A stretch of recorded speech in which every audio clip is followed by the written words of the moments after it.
और आप उससे। नमस्कार दोस्तों, Radhe Krishna. Welcome to my channel Shyam Diwani ji. तो दोस्तों, आज की जो वीडियो है उसमें मैं आज आपको कुछ दिखाने वाली नहीं हूँ, लेकिन कुछ बहुत ज़रूरी बातें बताने वाली हूँ और वो बातें हैं कमेंट से रिलेटेड। तो दोस्तों, मुझे जो कमेंट आए थे आज मैं उनका रिप्लाई देने वाली हूँ। तो एक बार मैं कमेंट पढ़ लेती हूँ। तो दोस्तों, मुझे कमेंट आया था बिन्यामिन ब्लॉग से।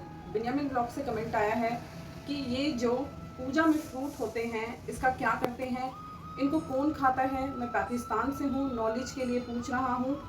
और दूसरा कि प्रसाद का मतलब क्या होता है, ये आप क्यों बनाते हो, एक अलग से वीडियो बनाकर समझाएं ताकि हम समझ सकें। Respect from Pakistan. तो जी ठीक है बिन्यामिन भाई, मैं आपके लिए ये आपके जो कमेंट है, जो आपके सवाल हैं उसके मैं रिप्लाई करती हूँ।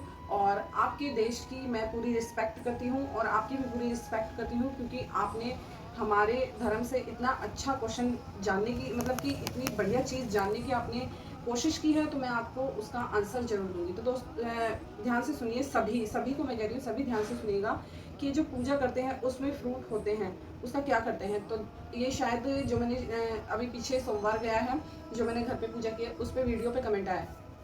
तो जो हम फ्रूट्स भगवान को चढ़ाते हैं और सभी, मतलब कि जैसे हम उनको भोग लगाते हैं, उनको चढ़ाते हैं।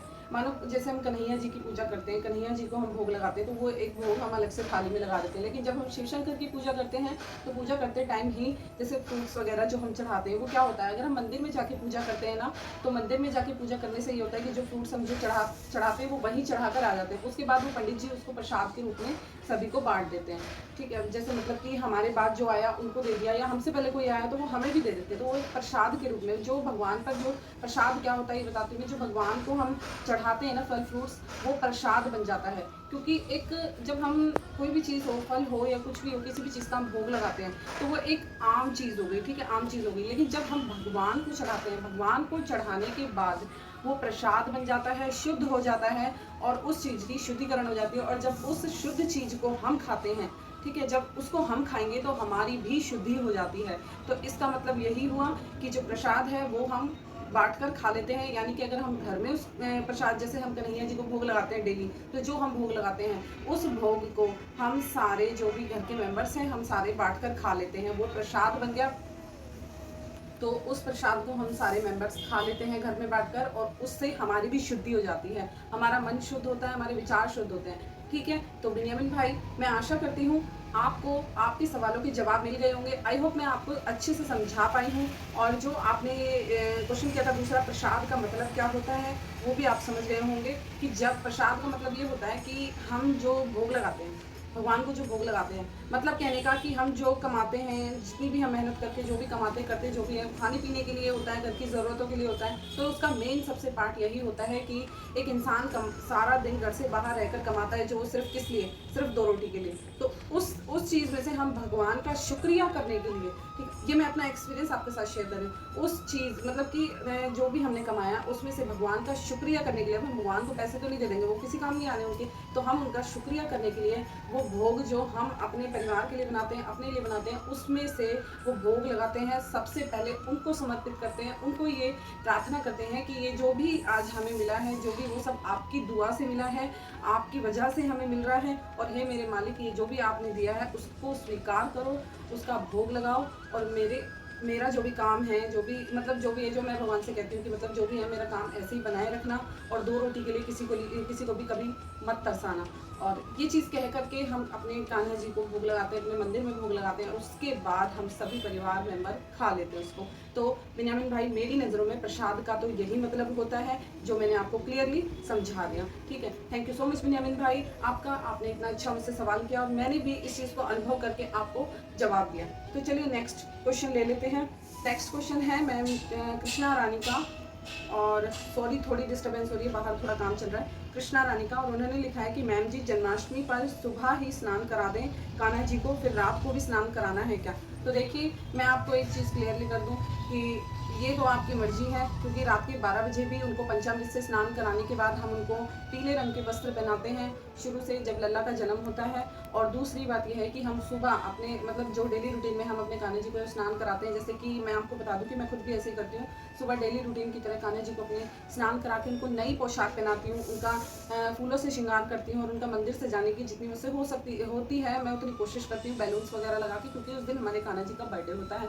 तो उस टाइम हम सुबह से ही उनको तैयार कर देते हैं और उनको अच्छे से मतलब कि नई ड्रेस पहनाते हैं। तो वो नई ड्रेस आप किसी भी कलर की ले लें, रेड, ग्रीन, पिंक, येलो, कैसे भी कलर की। लेकिन जब हम रात को 12 बजे उनका जन्म हो जाता है उसके बाद में हम उनको पंचामृत से, शंख से, अगर आपके पास शंख हो तो शंख से स्नान कराएं। अगर आपके पास शंख नहीं हो, दक्षिणावर्ती शंख होता है, एक नॉर्मल शंख होता है, आपके पास कोई भी, अगर नहीं भी हो तो कोई दिक्कत नहीं है।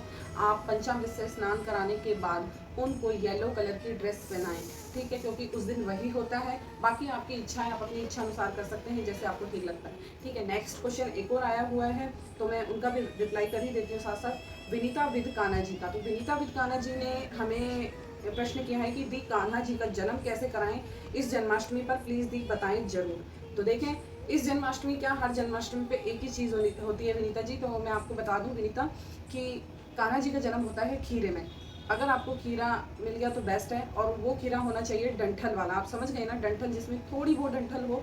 और अगर आपको खीरा अवेलेबल नहीं हो रहा कहीं से तो आप पेठा जो होता है, उसको क्या कद्दू बोलते हैं शायद, पेठा जो होता है आप समझ गए, जो सीताफल, हाँ जी सीताफल होता है, उसको सीताफल बोला जाता है, वो ले लें आप जिसमें थोड़ा डंठल हो, ठीक है। डंठल वाला आप सीताफल ले लें और उसको काट कर उसमें, अगर आप कान्हा जी को रखना चाहते हैं तो कान्हा जी को, नहीं तो फिर आप ऐसे करें कि शालिग्राम जी ले लें, आपके पास शालिग्राम जी हैं तो शालिग्राम जी ले लें। और कान्हा जी को आप तैयार करके वैसे ही बिठा के रखें मंदिर में जैसे मैंने आपको भी बताया।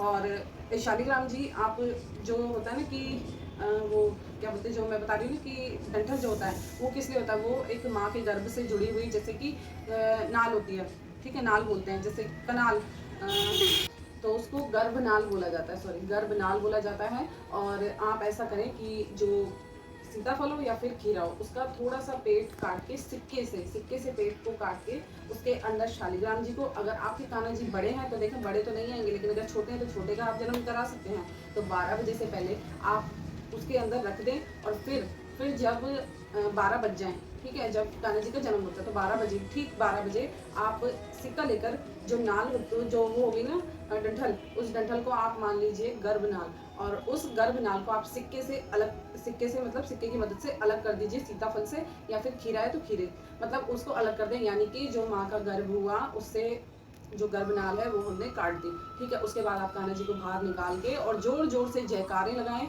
जय कन्हैया लाल की, हाथी घोड़ा पाल की, जय कन्हैया लाल की, नंद के आनंद भयो, जय कन्हैया लाल जी की। तो ये नारे लगाते जाएं, जोर जोर से बोलें, और अपने घर में जन्म कराते टाइम, और शंख बजाएं, तुरंत आपने शंख बजाना है। अगर शंख अवेलेबल है तो, नहीं है तो कोई बात नहीं, अब घंटी हो गया आपके पास, घंटी बजाएं। वैसे शंख बजाना बहुत शुभ होता है, बाकी अगर नहीं है तो कोई ऐसा वो नहीं है, आप घंटी होगी, घंटी तो हर किसी के घर में होती है, तो घंटी बजाएं आप और कान्हा जी का जन्म कराएं। तो इस तरीके से आपने कान्हा जी का जन्म कराना है। तो विनीता जी, मैं आशा करती हूँ कि आपको मेरी जो वीडियो है और जो मतलब कि ये जो सवालों के आपके जवाब जो मैंने दिए वो ठीक लगे हों और आप उससे सेटिस्फाइड भी हो गए हो। तो अगर ऐसा है तो प्लीज़ कमेंट में ज़रूर बताइएगा, और मिलती हूँ मैं आपको नेक्स्ट वीडियो में, तब तक के लिए।